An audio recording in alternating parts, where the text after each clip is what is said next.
ብዙዎቻችሁ ኢትዮጵያ ላይ የምትቸገሩበትን ፔፓል አካውንት እንዴት መክፈት እንደሚቻል ስቴፕ ባይ ስቴፕ በዚህ ቪዲዮ ላይ ያሳያችኋለሁ። እናንተ በዚህ ቪዲዮ ላይ ኢትዮጵያ ላይ ያስቸገራችሁና ሌጂትሜት የሆነ ሊሰራ የሚችል ምንም አይነት ሆልድ የማይደረግበት ገንዘብ እንዴት ራን ማድረግ እንደምችሉበት መቀበልና መላክ የምችሉበት ፔመንት ኦንላይን ላይ መክፈል የምችሉበት ፔፓል አካውንት ስቴፕ ባይ ስቴፕ ከፍቼ ያሳያችኋለሁ። አስተማሪና ህይወት ቀያሪ ቪዲዮዎችን ለማየት ዩቲዩብ ላይ የምትመጡ ሰዎች ከሆናችሁ ይህ ዩቲዩብ ቻናል ለእናንተ ነውና ሰብስክራይብ በማድረግ ሼር፣ ላይክ በማድረግ እንጀምረው። ዛሬ ሰብስክራይብ አታደርጉ ሌላ ጊዜ ሰብስክራይብ ማድረጋችሁ አይቀርም። ቀድሞ ሰብስክራይብ ያደረገ ይበልጥ ይጠቀማልና ዛሬው ነው ሰብስክራይብ በማድረግ እንጀምር። ብዙዎቻችሁ ማስተር ካርድ እና ቪዛ ካርድ እንዲሁም ደግሞ ፔፓል እንዴት ማውጣት እንዳለባችሁ ግራ ስለገባችሁ ድጋሚን ቪዲዮ ሰርተንላችኋል ስለጠየቃችሁ። ስለዚህ ፔፓልን ነው የማሳያችሁን እያንዳንዱ ስቴፕ ብቻ በማድረግ መክፈት ትችላላችሁ። የሚያስፈልጋችሁ ኢሜይል፣ ፔፓል አካውንት ያልከፈታችሁበት ኢሜይል፣ የኢትዮጵያ ስልክ ቁጥር እና ያ ስልክ ቁጥር ደግሞ ዋትስአፕ የተከፈተበት በቃ ሌላ ነገር አያስፈልጋችሁም። እያንዳንዱ ማሳያችሁን ስቴፕ አንድ ባንድ በመከታተል መስራት ትችላላችሁ። ቀጥታ ወደ ፕሮግራሙ እንሄዳለን ማለት ነው።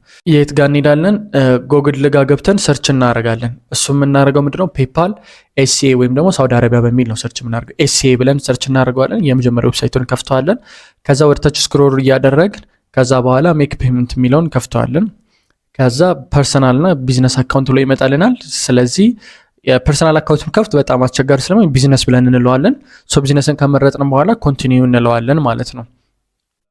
ምክንያቱም ቢዝነስ አካውንት ላይ ዶኔሽን ሊንክ እና ሌሎች ተጨማሪ አካውንታችሁን ኢንተግሬት ማድረግ የምትችሉባቸው ብዙ አገልግሎቶችም ስላሉት ቢዝነስ አካውንት የሚለውን ብቻ እንመርጠዋለን ማለት ነው። ቢዝነስ አካውንት ከከፍትን በኋላ የሴኩሪቲ ምንድነው ቻሌንጅ ይኖራል። እሱን ካፕቻውን አይ አም ኖት ሮቦት የሚለውን ኦን እናደርገዋለን ማለት ነው።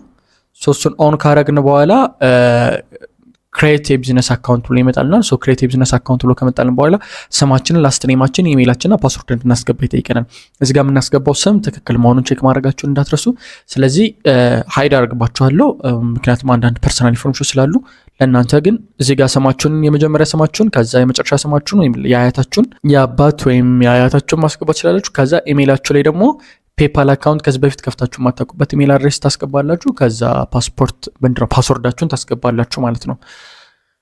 ከዛ ፓስወርዳችሁን እንደምታውቁት ከ8 እስከ 20 ዲጂት ነው መሆን ያለበት። ሎወር ኬዝ አፐር ኬዝ መኖር አለበት ማለት ካፒታል ሌተር፣ ስሞል ሌተር እና ሲምቦል ቁጥር መኖር አለበት። በቃ እሱን ካካትት በኋላ የስ ብለ ነው ኔክስት እንለዋለን ወይም ደግሞ ኮንቲኒው እንለዋለን። አግሪ ኤንድ ክሬት አካውንት የሚለው እንለዋለን። ከታች ጋር ያለችውን ቦክስ ራይት አድርገን ማለት ነው። ከዛው ኮንፊርም ዮር ኢሜይል ይላል። ወደ ኢሜይላችን ኮድ ልኳል። ኢሜይላችን ውስጥ እንገባና ቼክ እናደርገዋለን ማለት ነው። ያን የመጣውን ኮድ አስገብተን ሰሚት እናደርገዋለን። ከዛ በኋላ አክቲቭ አካውንት ስታርት ዩዚንግ ፔፓል አካውንት ወይም ደግሞ ስኬፕ ይለናል። እኛ ስኬፕ ፎር ናው እንለዋለን። ከዛ ኢንዲቪዥዋል ሴለር እና ቢዝነስ የሚል ይመጣል። ኢንዲቪዥዋል ሴለር እንለውና ቢዝነስ ታይፕ የሚለው ጋር ኢንዲቪጁዋል ብለን መርጥለታለን።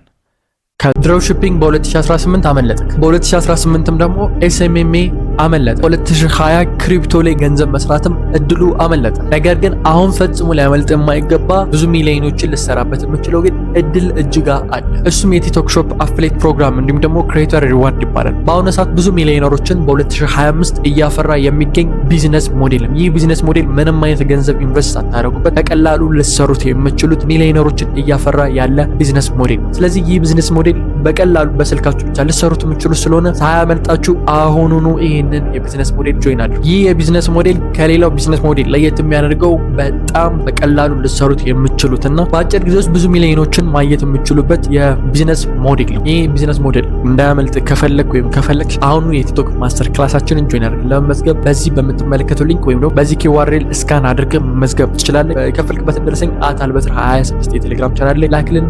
የኛ ቲሞች በ6 ሰዓት ውስጥ አፕሩቭ አድርገው ለ2 ወር የሚቆየውን ኮርስ ያስተምራቸዋል። ከዛ ከኔክስት ብለን እንጫንለታለን። ከዛ እዚህ ጋር መጀመሪያ የሞላነውን ስሞች ምናምን ያስገባልናል። ከዛ የልደት ቀን ይጠይቀናል። የልደት ቀኑን በጥንቃቄ ማስገባት ነው።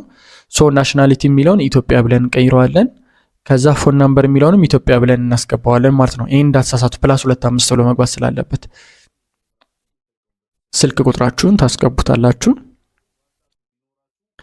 ከዛው ናሽናሊቲ ላይ ሬዚደንት አድሬስ የሚለው ጋር አድሬስ እናስገባለን ማለት ነው።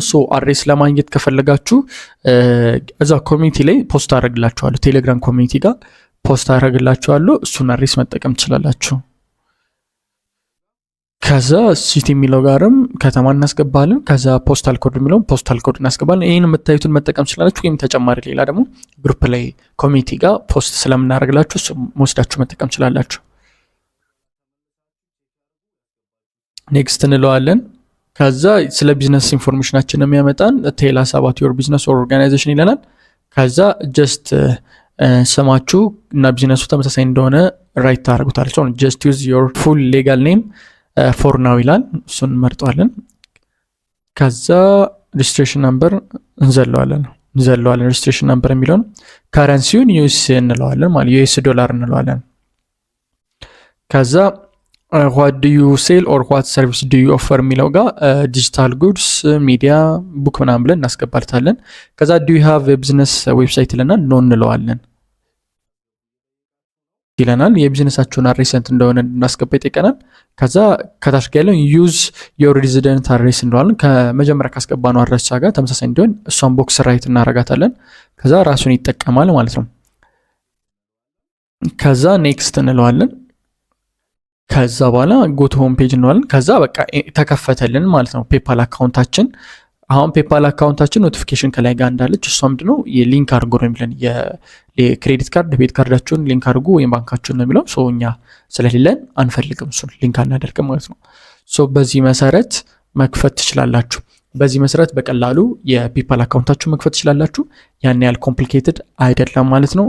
መልካም ጊዜ ይሆንላችሁ። በዚህ ሰዓት ብዙ ሰዎች ኢትዮጵያ ውስጥ እየኖሩ ከቲክቶክ ከ300 እስከ 3600 ዶላሮችን በወር እየሰሩ ይገኛሉ። ነገር ግን ብዙ ሰዎች ቲክቶክ ላይ ብዙ ቪዲዮዎችን ይለቃሉ። ቪዲዮዎቻቸው ብዙ እይታ ያገኙም፣ ቫይራል አይሆንላቸውም፣ ብዙ ተከታዮችን አያገኙም። ከዚህ በተጨማሪም ደግሞ ስትራቴጂ እንዴት ማውጣት እንዳለባቸው ማለት ያ ብቻ አይደለም፣ ቲክቶክ ላይ መስራታቸው ዋና አስፈላጊ የሆነውን ሞኔታይዜሽን ወይም ደግሞ ገንዘብ መስራት ያለባቸው ፈጽመው አያውቁም። ከዚህ በተጨማሪ ደግሞ ማስተር ካርድ፣ ፔፓል እንዲሁም ደግሞ የውጭ ስልክ ቁጥሮችንም እንዴት አድርገው ማግኘት አያውቁም። ኢንተርናሽናል አካውንት ከፍታችሁ በወር ከ3000 እስከ 3600 ዶላር ድረስ መስራት የምትችሉበትን ትምህርት ወይም ኮርስ ከሀስከባ አዘጋጅተንላችኋል። ይህን ኮርስ ለአራተኛ ዙር የሚዘጋጅ ስለሆነ እያንዳንዳችሁ እንዳያመልጣችሁ። ምክንያቱም በመጀመሪያ ዙሮች ላይ እንዲሁም ደግሞ በሁለትና በሶስት ዙሮቻችን ላይ የሚገኙ ተማሪዎቻችን በሺዎች የሚቆጠሩ ገንዘቦችን እየሰሩ ይገኛል። ስለዚህ እናንተም ከነዛ ተማሪዎች መካከል አንዱ መሆንና በቀላሉ በቀን ከ2 ሰዓት እስከ 3 ሰዓት ብቻ በማጥፋት ብዙ ሺህ ብሮችን ማግኘት የምትችሉበትን ኮርስ ከዜሮ ጀምረን እስከ አድቫንስ ሌቭል ድረስ አንድ በአንድ እናሳያቸዋል። ምክንያቱም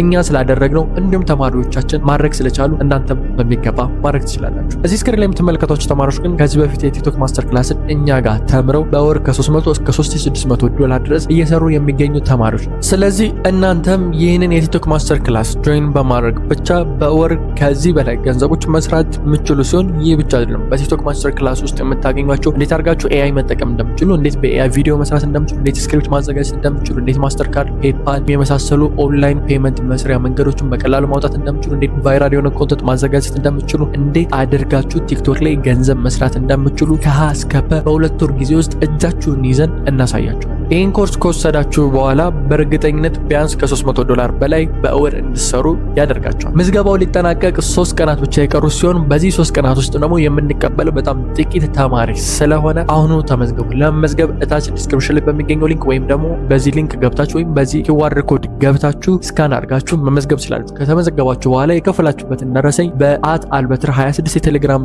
ቻናል ስክሪንሻት ብቻ መላክ ይጠበቅባችኋል። የእኛ ቲሞች በ6 ሰዓት ውስጥ ብቻ አፕሩቭ ያደርጉላችኋል። ይህ ድል ፈጽሞ አያመልጧችሁ።